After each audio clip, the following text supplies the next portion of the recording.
Thank you guys so much for that. So I also have the amazing job of introducing someone that I am just awed with. I follow her on social media, right?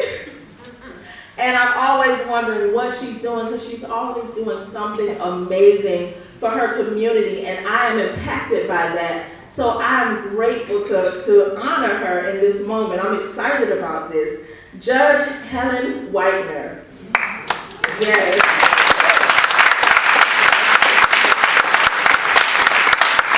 She's practiced on the Pierce County Superior Court since January 2015. A former prosecutor and defense attorney, she is the second black female on her bench. Y'all give it up for that. She's the only black female judge on any court in Pierce County. Y'all please give it up for that. And the first openly lesbian or gay judge. Y'all please give it up.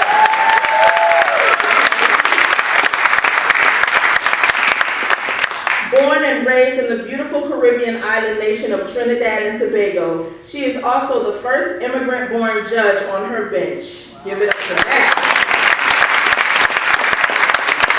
In June 2015, at the request of the U.S. Embassy, she visited her home country to speak on human rights. Judge Helen Whitener was appointed in 2017 to the State of Washington Minority and Justice Commission. Y'all give it up for that. She was chosen to teach street law at Lincoln High School in Tacoma during the 2017 and 2018 school year and was selected to be a faculty member of the Washington State Judicial College for a 3-year term starting in 2019. We are so honored to have her here with us this weekend. After the keynote speech, we will be treated to hearing advice, opinions, and stories from a multi-generational panel of activists. Without further ado, please welcome Judge Helen Whitener. This is how I know I'm magical, because women like her do that.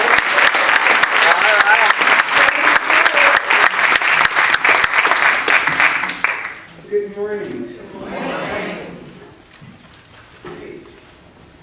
Now, May Rain is absolutely amazing.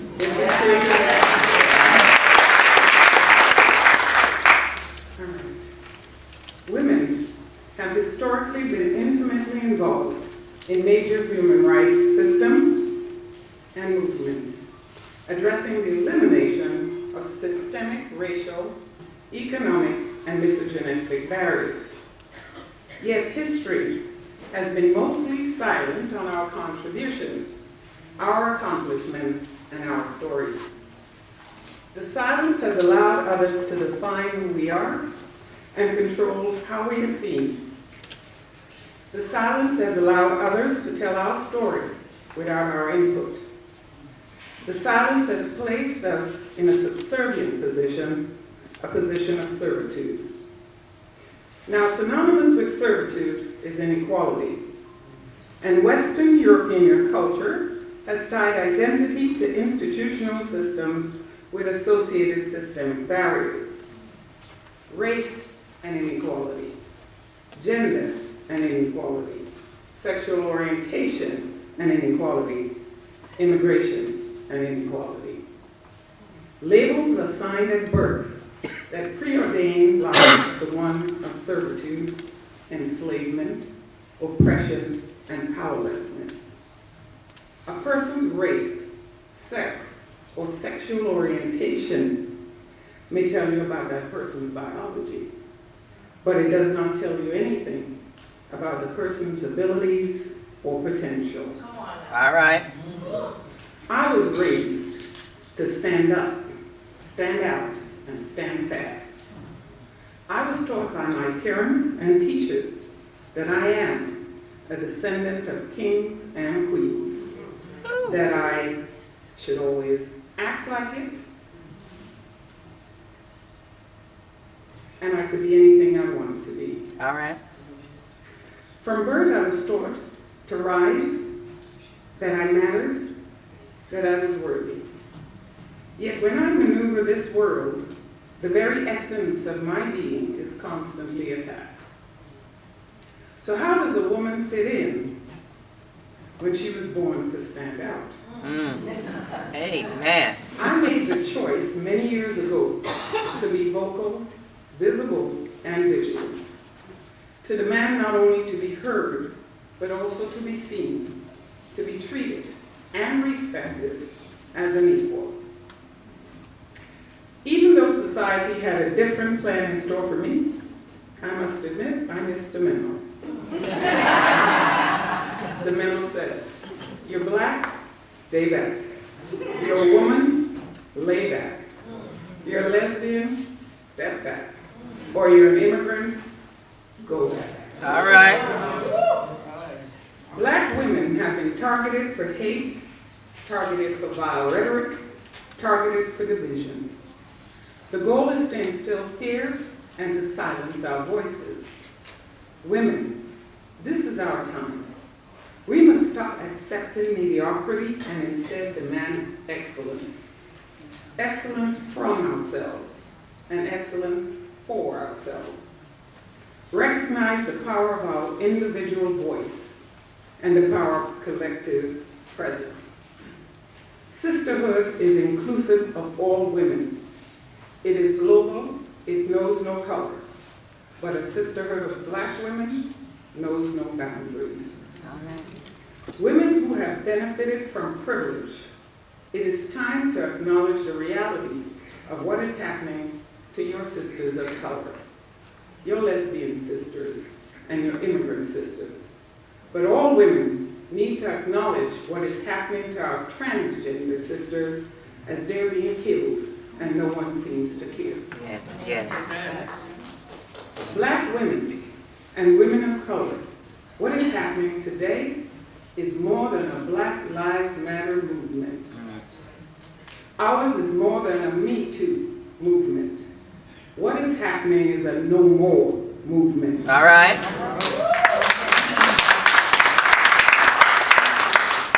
No more targeting us for the color of our skin. All right. No more excusing bias, intentional or implicit.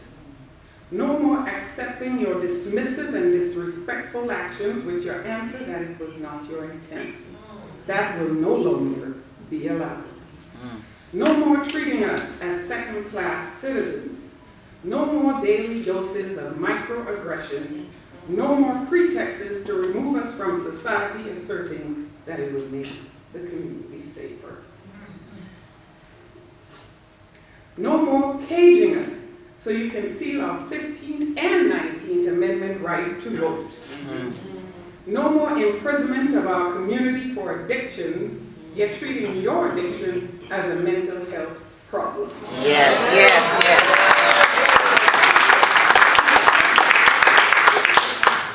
No more reformulating the script to suit your needs without retroactive application to address ours. No more removing the bloodstains of our ancestors by misrepresenting the truth of our history. No more sitting at the back of the bus. That battle was fought and won. Yes. We can drive and we can own the bus. All right. No more trumping our First Amendment right to free speech and peaceful protest by attacking our 14th Amendment right of citizenship.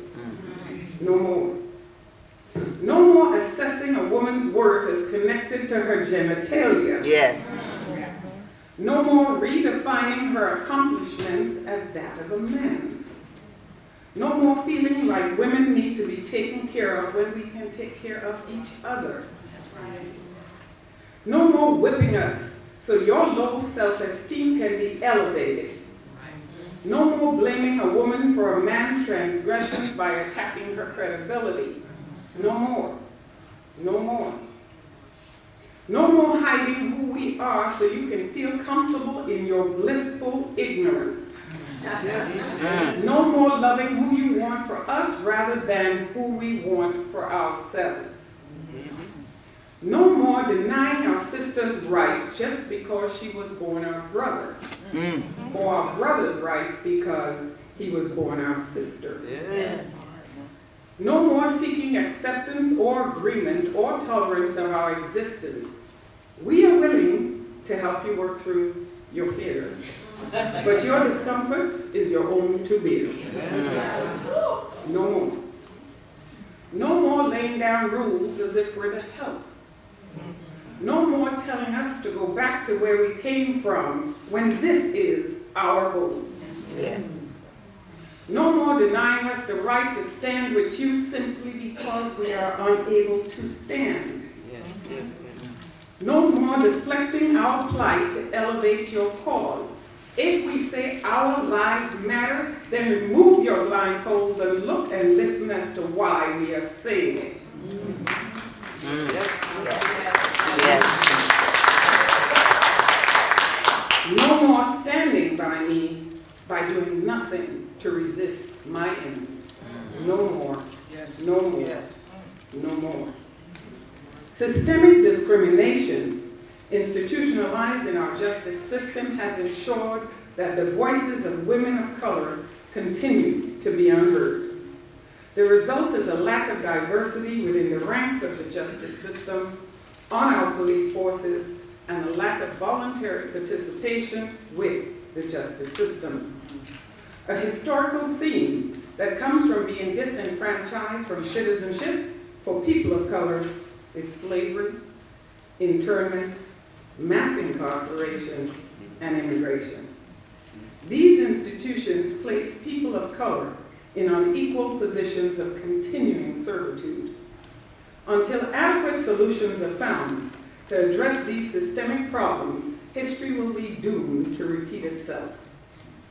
Today it is clear that a lack of acknowledgement of what has historically silenced the voice of disenfranchised women, specifically women of color and transgendered women, has led to the voice of all women being attacked on a level not seen before.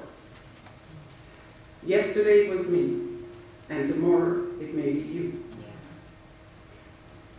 Women who have benefited from privilege have recently begun to acknowledge the pain of their sisters of color, standing in numbers not just with us, but sometimes for us. A gender-equal society must be inclusive of all women, which includes lesbians, bisexuals, and most importantly, transgendered women. It is true, there is strength in numbers, but the numbers do not matter unless we make them count. A Native American judge once said, "When you are not counted, you do not have to be served." My sisters, our struggles are one, and our strength is in our numbers. Even though we have differences, we are not truly different.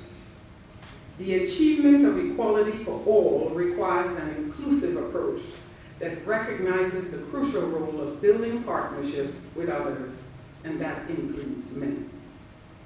A fundamental legal principle in the law of civilized nations is that everyone must be treated equally without special privileges, discrimination, or bias. Another cornerstone of a well-functioning judiciary is the appearance of impartiality.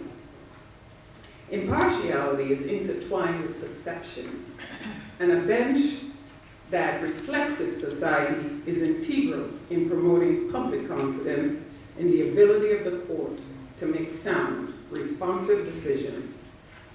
Many people of color perceive the justice system as lacking in substantive equality, and the perception of nefarious decision-making is prevalent. To eliminate this perception, diversity must be a priority rather than an afterthought. A diverse bench of human beings enhances impartiality as more varied experiences and perspectives are drawn upon in interpreting and applying law. Judicial diversity, or the composition of our courts, must be as inclusive as the populations it serves. All of us are profoundly shaped by our personal experiences, and our view of the world is filtered through what we see and hear in our day-to-day lives. Judges are the human face of the law, and a judge's notion of justice is molded by that judge's unique life experiences. U.S. Supreme Court Justice Sonia Sotomayor said, "It would be a travesty to the population served if their justice is reflected only in terms of the white male experience, because experience matters both in informing the court's opinions and in ensuring that the population feels like it is part of the process and not like an outsider looking in." The law has always been gender and race sensitive to one group, white men. Diversity is a human rights issue. It includes the maxims of acceptance and respect, and it recognizes that everyone is unique. Diversity is not synonymous with white genocide. That rationale plays on prejudices that imply certain groups lack competence and are less worthy. Historically, that rationale was meant to instill fear, to maintain the status of servitude, and to silence collaborative efforts. For Black women and women of color to be visible, collaboration in the struggle is required to provide sustainable solutions. Safe spaces for dialogue regarding discrimination are a must. For access to justice to have meaning, to eliminate attitudes, norms, beliefs, and practices that perpetuate discrimination, action that is executable is necessary. Creating a committee to study the issue is passé. We know what the problems are. Black women, women of color, we have fought for the right to sit at the table, and a few are privileged to be seated. Do not become complacent with having obtained a seat. We must be vocal, demand not just to be heard, but demand to be understood. All right. Otherwise, we are wasting a seat by being silent with inaction. Now, when seated, be vocal and demand what you need and want. And if what you need and want is not served, then you must take your personal and economic wealth elsewhere and create it. Make your own.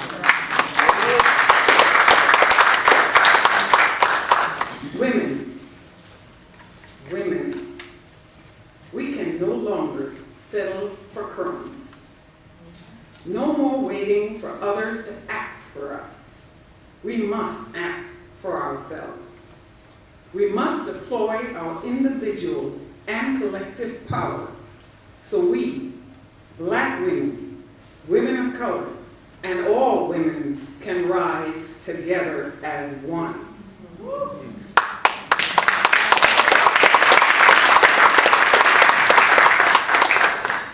Dr. Martin Luther King Jr. said, "If you can't fly, then run. If you can't run, then walk. If you can't walk, then crawl. But whatever you do, you have to keep moving forward." So Black women, women of color, women, rise, stand up, stand out, and stand fast. Thank you.